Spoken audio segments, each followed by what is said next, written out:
So I thought I'd just share my general opinion. This is my opinion, my view from my experiences and that in life and work on which drill bit is going to be your better purchase for the long run and for what you're going to use it for. From wood to stainless steel to hardened steel, what's going to be the better buy? I'm going to try to explain it. Okay, here I've got a titanium, your standard general use.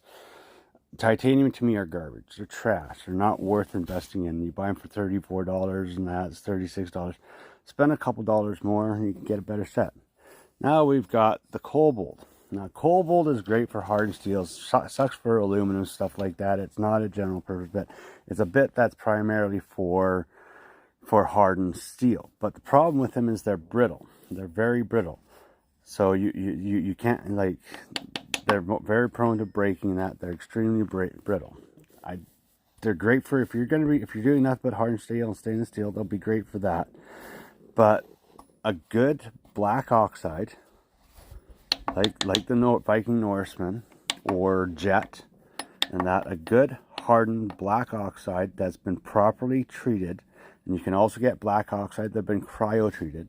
And you can get like Viking Norseman kits for in between $69 to $120. You can get their stepper drill bits, which are the best stepper drill bits in the world right now, like hands down, kick butt. But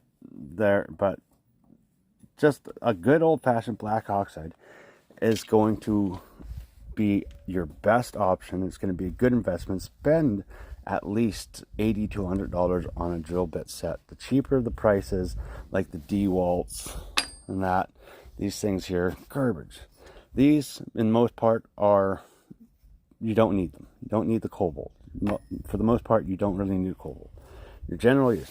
But I'm going to just go over, okay, now the titanium, if you look at the fibers here, look at how small it is on the hardened steel. Look at how small those fibers are. It's not really cutting. It's having a hard time. It's struggling. Now we come over here to the cobalt. Oh, the chunks are a little bit bigger, but it's still struggling with this hardened steel. And this is a premium cobalt. And look at those fibers. Now I go to the black oxide. Okay, the Norseman. Now look at those chunks it's taking off. It's taking off big, good chunks. It's not struggling. It's not fighting. It's cutting good. This bit is over 10 years old. This one's only like a year old. This one's brand new. These here, in my opinion, are going to be your best buy. So anyway, there's my advice. There's my tips. And